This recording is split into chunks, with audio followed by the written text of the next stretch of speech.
prices definitely come down as you get south of Durango.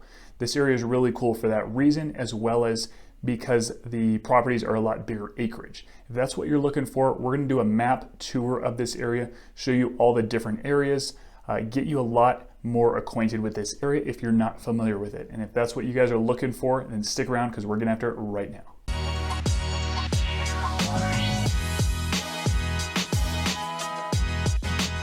Guys, we're getting calls, texts, emails from people wanting to move here to Durango every single day, and we absolutely love it. If you're even thinking about moving to Durango, make sure to give us a call, text, email, days, nights, weekends. We've got your back when it comes to moving to Durango. We are going to start with talking about the south by addressing some of the some of the location. So you are definitely a little bit, I'm going to start with what you're closer to. You're definitely a little bit closer to Farmington. Farmington, New Mexico. I'm going to zoom out here, show you where that's at. That's just on the other side of the border here. Here's Aztec, and zoom in a little bit. And here's Farmington down here. So it's about an hour south of downtown Durango area. And so as you get further south Durango area in this general vicinity, you're obviously getting closer and closer to Farmington.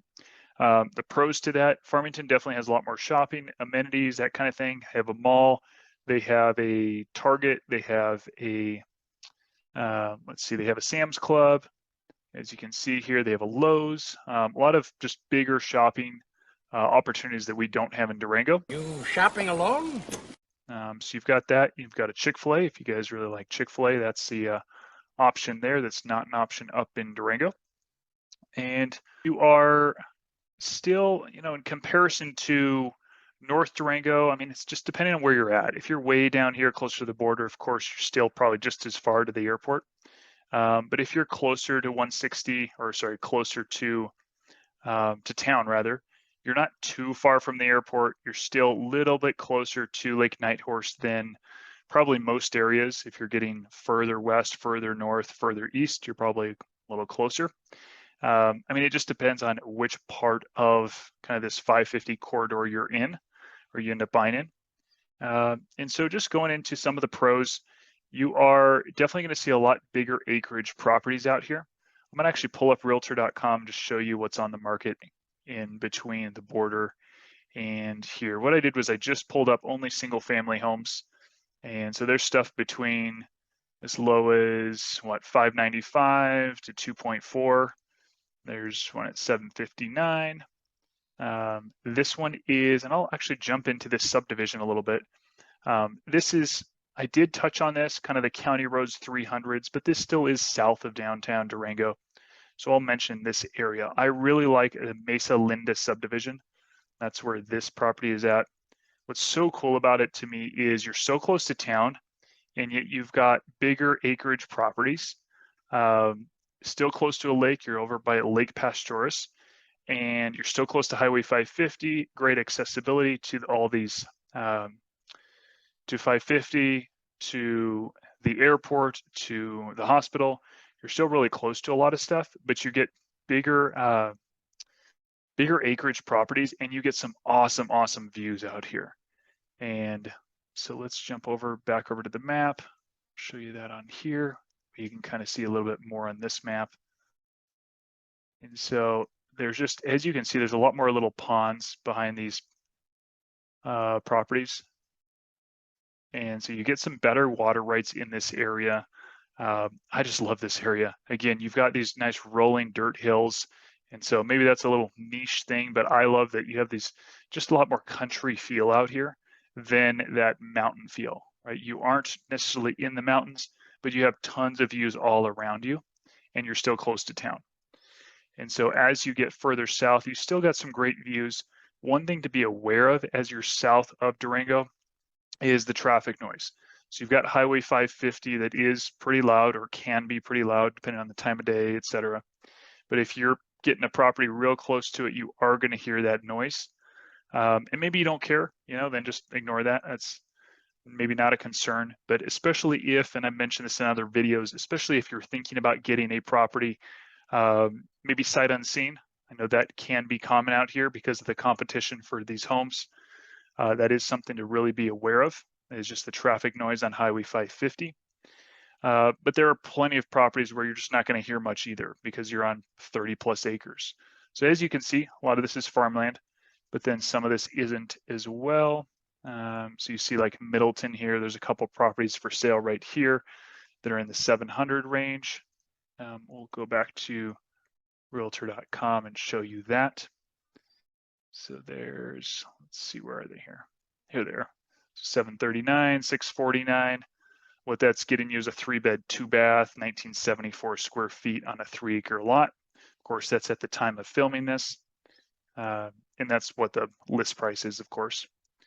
And then as we get further down here, you're gonna have Juniper Road. This is actually a really cool subdivision that I like a lot.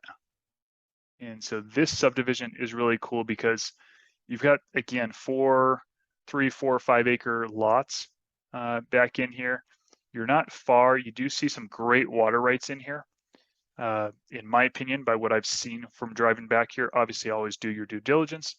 But these properties grab some really cool views of the mountains across from 550. As you can see this kind of contouring in this map. Of course, you do still have some of that traffic noise as you drive back off Juniper here. Let's see, where are we? Yeah, as you get back up in here, you're going to have these better views. It's going to get kind of up into the mountains, into the hills in here, and you're going to have better views. So as you can see, a lot of this is flat, and then you've got kind of these mountains and hills on both sides of you.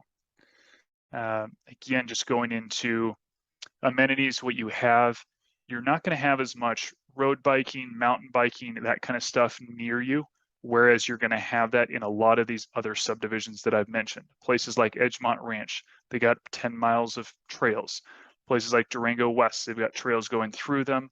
Places like Twin Buttes, they're backed up, which is west of Durango. They've got some great trails, mountain biking trails, hiking trails right behind their subdivision, so you don't need to drive anywhere.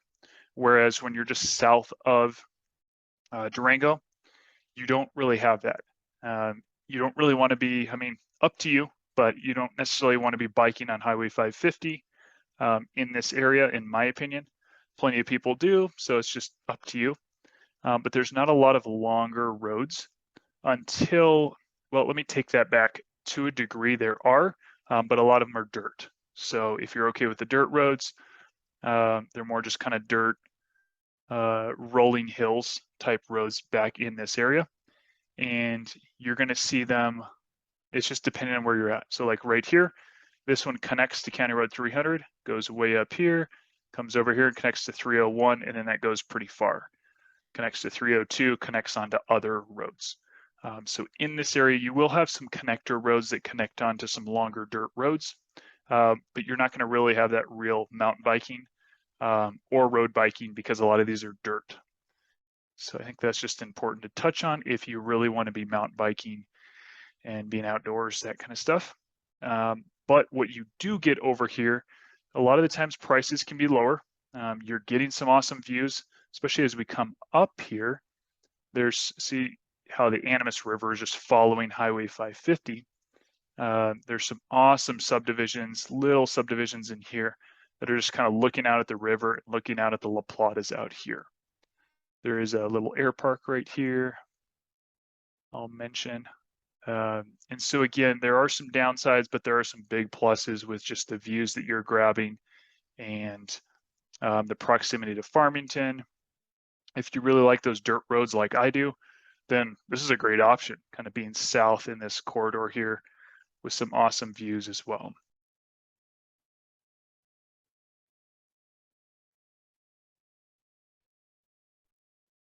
And so again, the proximity to downtown obviously just depends on where you're at. Something like the Juniper Heights area that I was pointing out earlier, that's going to be about 20 minutes to downtown Durango.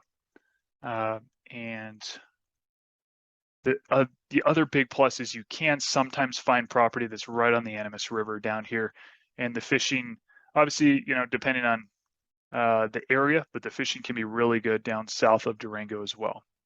Then do you want to mention as you get south, further out towards the airport, do you want to mention that water rights do get tougher to get?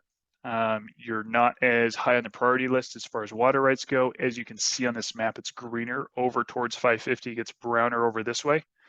And so of course you always want to look into that.